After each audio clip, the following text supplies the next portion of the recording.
I wanted to pop in and film a quick introduction to this vlog to explain what's happening because this vlog was intended to be, and still is, an ARC reading vlog. I wanted to see how many books I could read from my Netgalley shelf within the space of a week because I've fallen behind and there's lots of new 2025 releases that I am currently very excited to get to. So that is the main reading vlog portion of this vlog. I also had some footage from my trip to Venice at the start of this month, which I was going to turn into a standalone vlog. However, I didn't have enough footage and I didn't want that footage to go to waste. So it's going in this vlog instead. Hopefully that's okay. I will insert it immediately after this introduction clip. So if you are not interested in the travel content, then you can skip ahead to the reading. Also, you may be able to tell from my voice, I have not been very well this past week. And so in some of the clips, I do sound a little bit croaky, which isn't ideal, but I wasn't going to not read these books just because I'm ill. So you're just gonna have to put up with the croaky voice, I'm afraid. Hopefully it's not too off-putting. I will put a picture on the screen of my Netgalley shelf just in case you are curious.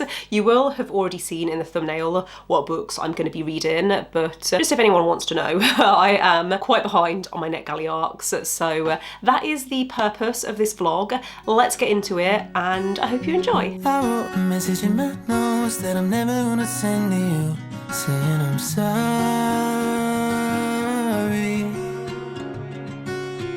I guess you never really know what somebody's gonna do when they get lonely.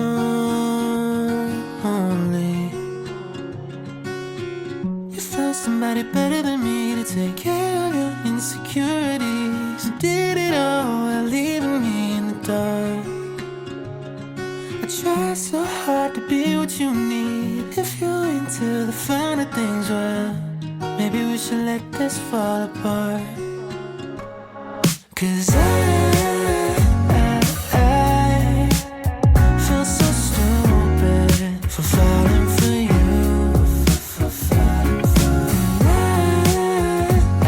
I should've listened to my friends when they told me not to.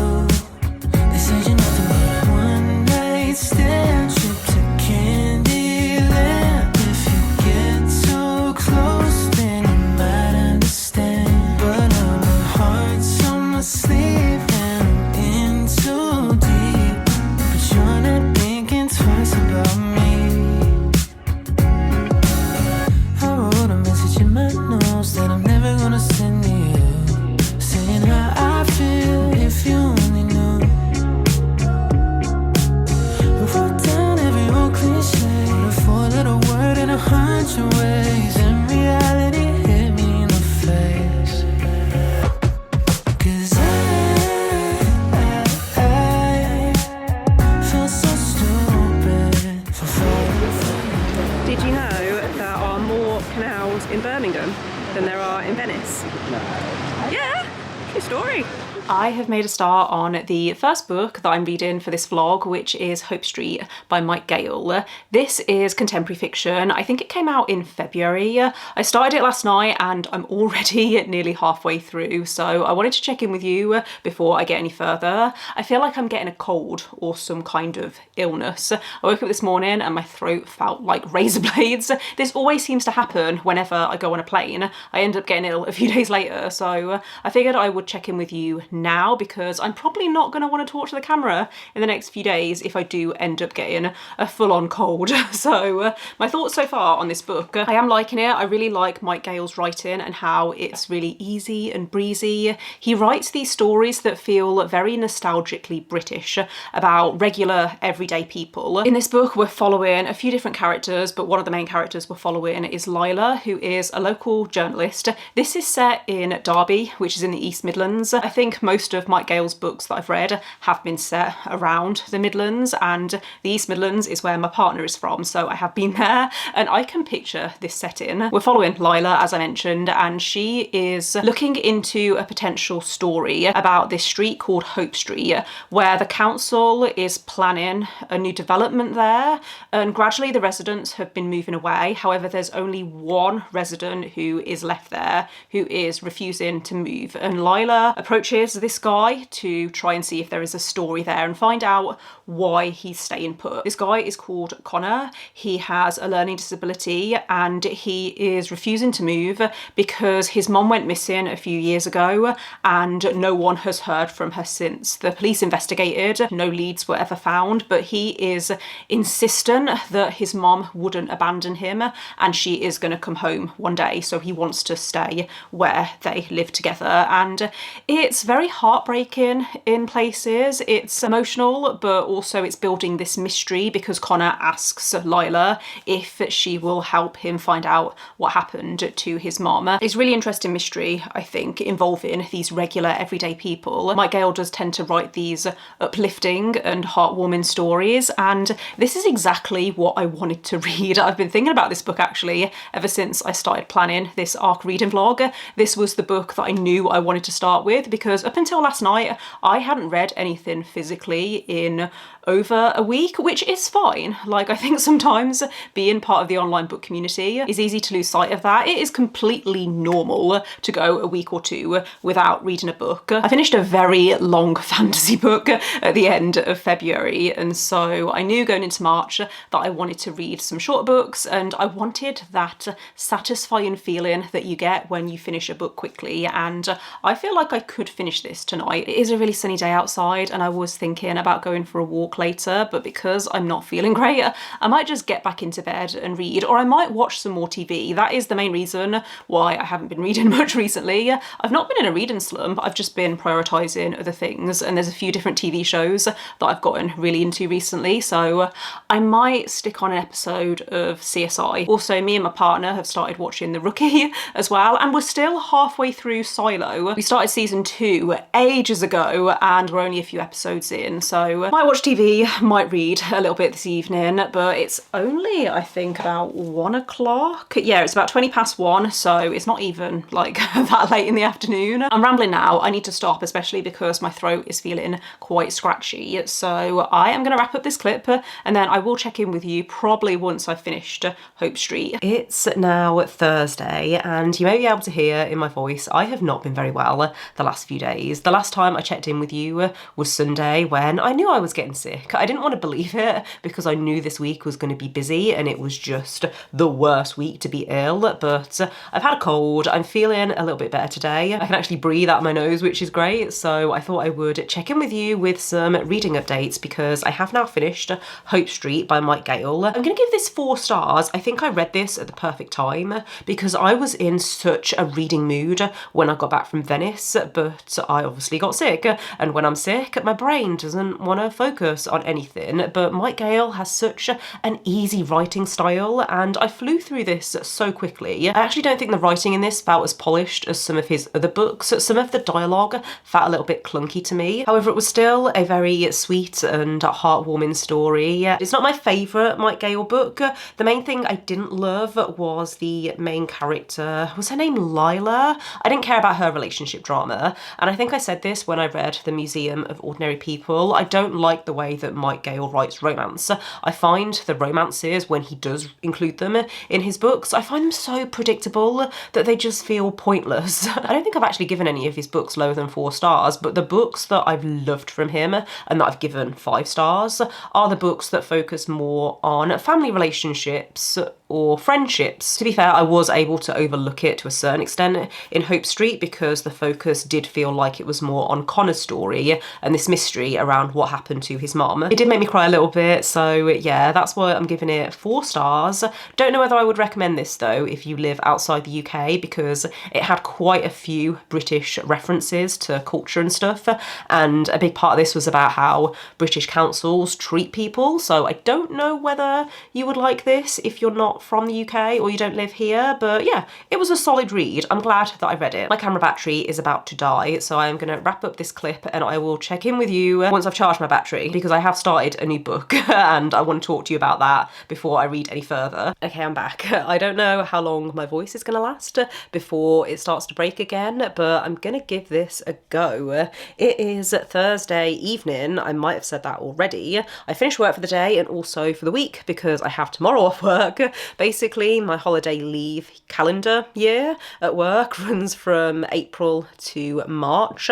So I was off last week, obviously. I was in Venice. I had a couple of days off randomly in February, and then I've got tomorrow and also next Friday off. I don't know what I'm gonna do now. I was gonna take myself into town and have a nice breakfast, go shopping, but I can't because I'm ill. So I might stay in bed and read all day, which doesn't sound too bad. I was starting to tell you about the book that I've started, which is Making a Killing by Cara Hunter. This is the 7th book in the D.I. Adam Fawley series, one of my favourite crime thriller series. I read the first book in the series back in 2020. I think it was even before lockdown. It's basically coming full circle, so you know from the synopsis that this body is found, and there seems to be links to the case of a missing girl from 8 years ago, and that missing girl case was the case that the team were investigating in the first book. So it sounds really intriguing on paper. However, what I'm finding is I'm a little bit bored because I've read the first book, and the first 25% that I've read so far, it's just been recapping stuff. Some of the team members have also moved on, and so there's been a lot of manoeuvring characters so that they can be actively involved in this investigation, and it's just not been that interesting. Nothing has really happened. So I'm hoping that things will start to pick up because I love this series so much, and I really loved the last book in this series, which I read last year. I think I haven't given a book in this series less than like 3.5 to 4 stars. Most of them have been solid 4 stars, if not 5 stars. Right now, I feel like I don't have anything to tell you because I've just been bored. Maybe if you were reading this book, having not read the first book in the series, then the first 20 to 25% would be helpful. And I'm not saying it's not been helpful because obviously I can't remember every single last detail of that first book. I read it in 2020, so it was over 5 years ago now. It's not hooked me immediately, is what I'm trying to say. I'm going to try and get to the halfway point tonight, and then I might try and finish it tomorrow. Good morning, happy Friday. For some reason, my voice feels a little more breakable than it did yesterday, so I don't know how long I'm gonna last for this clip, but I wanted to check in with you because it is my day off today. It's, I think, around midday. Actually, it's nearly 1 o'clock, but I decided to start my day off by finally watching Blade Runner. I've been saying for weeks that I really want to watch the movie because I read the book for the first time in February. The movie was quite different to the book, however the changes that were made were changes that I expected. As I was reading the book, there were certain aspects like this religion to do with empathy. I knew that that wouldn't translate well onto screen, so the changes that they made I understood. I thought it was a good adaptation of the plot of the book, however the book is so much more than the plot, so I think I have to just view them as two completely separate types of media. I will continue. I do want to watch the sequel. I'll try and get to it at some point in the next few weeks, and yeah, I'm glad that I read it. I think it was worth watching, but it's not like my favourite movie ever or anything like that. I have also reached the halfway point in Making a Killing, and I am really disappointed in this so far. I think the concept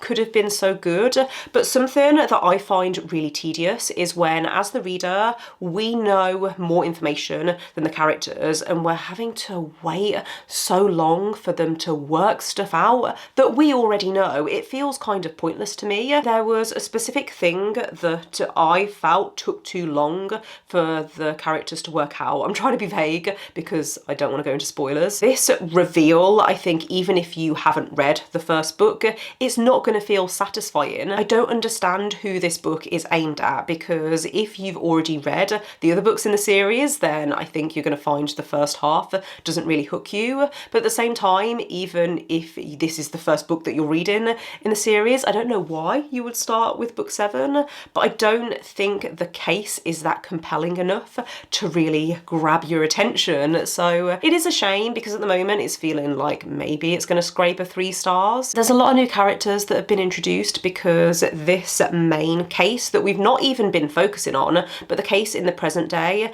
that's been handled by a team in Gloucestershire, because that's where the body was found. The team we're used to following is based in Oxford. It just feels like we're wasting time, and we're moving around all of these different perspectives, and I'm just really disappointed so far, in case you can't tell.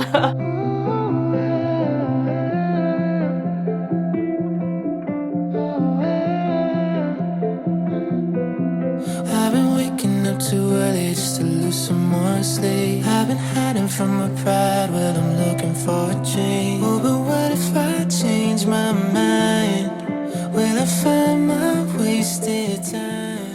Good morning, no, good afternoon. It is now Saturday and I am feeling so much better. My voice still sounds a little bit croaky, which isn't ideal, because I was going to try and film some videos either today or tomorrow, and I think that's going to have to wait until next weekend now. But the important thing is I'm feeling good, and I've also got some reading updates for you, because I finished a book last night and I started a new one this morning. So the book that I finished was, of course, Making a Killing by Cara Hunter. I think I'm going to give this 3 stars. I feel really conflicted about it. I was not enjoying the beginning. I thought it was too slow, it felt too tedious, and I understand with a book like this, where it's a long-running series and you're going to have some people like me who have read the series from the beginning, but you're also going to have some people who have joined later on or who are reading the series for the first time. I understand it's quite difficult to get that balance right, where you're trying to satisfy long-term fans but also draw in new readers. It must be so difficult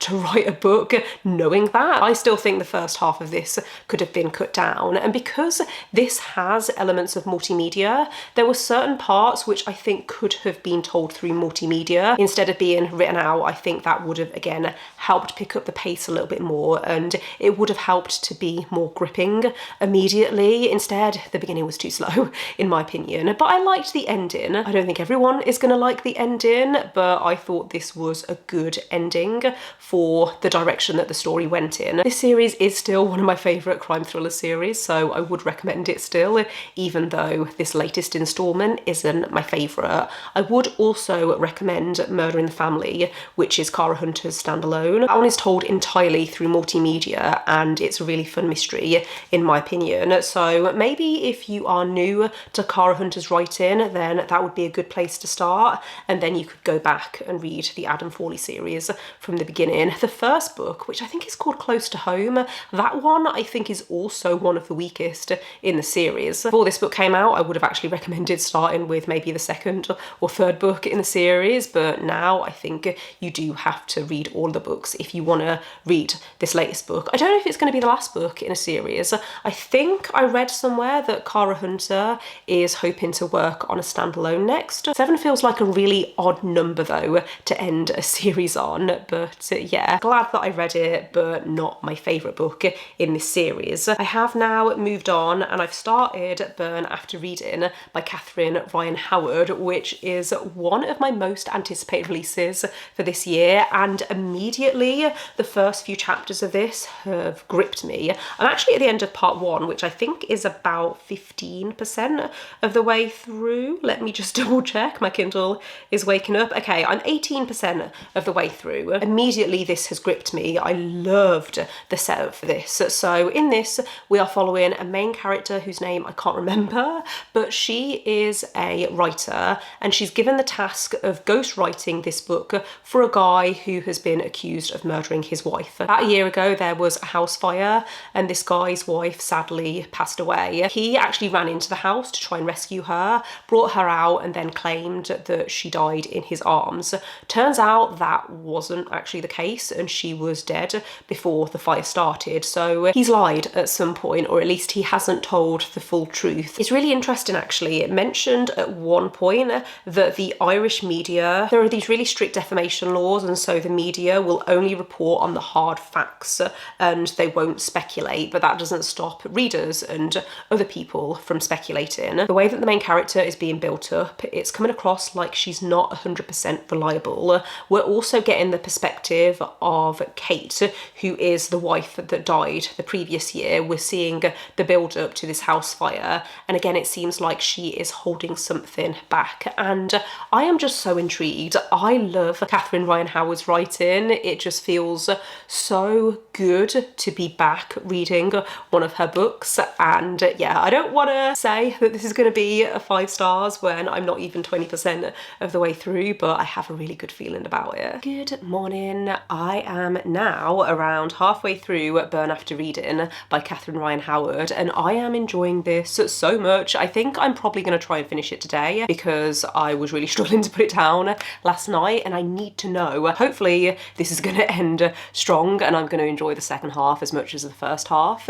It's actually reminding me a little bit of one of her other books, Runtime, which doesn't have the best average rating on Goodreads. It has a lot of mid reviews. However, I really liked it. I gave it 4.5 or 5 stars because of the tension and the suspense and how you're following this main character who's in a situation where she feels unsafe. That is basically what's happening in this book. We're following a main character who's interviewing this guy, and she has no idea whether he's guilty of what he's been accused of. I also think that Catherine Ryan Howard puts a lot of care and attention into the themes that she's exploring. The main character, you know from the very beginning that she feels like she has no choice but to accept this job. Regardless of whether you agree with her decision, it's very clear, at least to me, why she feels like she has to accept. The way that the main character is just thinking about the morality of the situation, I think that's been done really well. She's thinking to herself how if it does turn out that this guy's a murderer, then she is helping to give him a platform. That's why I like Catherine Ryan Howard's writing, because all of those little details, I think, just helps to make the story feel like it has more depth. So I am gonna try and finish this today, like I said. We'll give you an update once I've got to the end, but this so far is my favourite book that I've read for this vlog. It is almost time to wrap up this vlog because I have now finished Burn After Reading by Catherine Ryan Howard, and I can't decide what I'm going to rate this. It's somewhere between a 4 and a 5 stars. When I finished The Trap by Catherine Ryan Howard, I initially gave that 4 stars and then I bumped up my rating to 5 because I couldn't stop thinking about it, and I don't know whether I'm going to find the same with this book. To be fair, there was one scene where I felt so tense and the atmosphere was so thick and it was so gripping. I think I'll be thinking about that scene, so maybe I should give this a 5 stars. The only thing that is preventing me from giving it 5 stars initially is because I'm comparing it to Catherine Ryan Howard's other books. I did also think there were some parts where I was having to suspend my disbelief a little bit. I couldn't help but think, would it play out this way in real life? Would it actually happen this way? However, the ending, in my opinion, was satisfying, and certain things were wrapped up and justifications were given, so that on reflection, the issues that I had earlier in the book, I think I can overlook certain things based on the ending, is what I'm trying to say. So yes, I would recommend this one. I thought in particular it had some interesting points around morality in the publishing industry. I love how Catherine Ryan Howard often puts a literary twist on her thrillers. I really need to read some of her backlist because once I've read all of her books, I really want to do a video where I rank and review all of her books, and I think this would be near the top. So yeah, I think that is a good place to end this vlog. I've managed to clear 3 books off my Netgalley shelf this week, which I'm really happy with. So let me know in the comments if you are excited for any of these books. I will have all of the release dates in the description. I forgot to mention, Burn After Reading isn't being published in the US. However, I've heard that some US booktubers use Blackwell's, which is a UK bookshop. They do offer shipping to the US, so it might be something to look into if you are a Catherine Ryan Howard fan. Don't forget to give this video a thumbs up if you enjoyed it, and click subscribe if you would like to see more videos from me, but otherwise I will see you next time. Bye.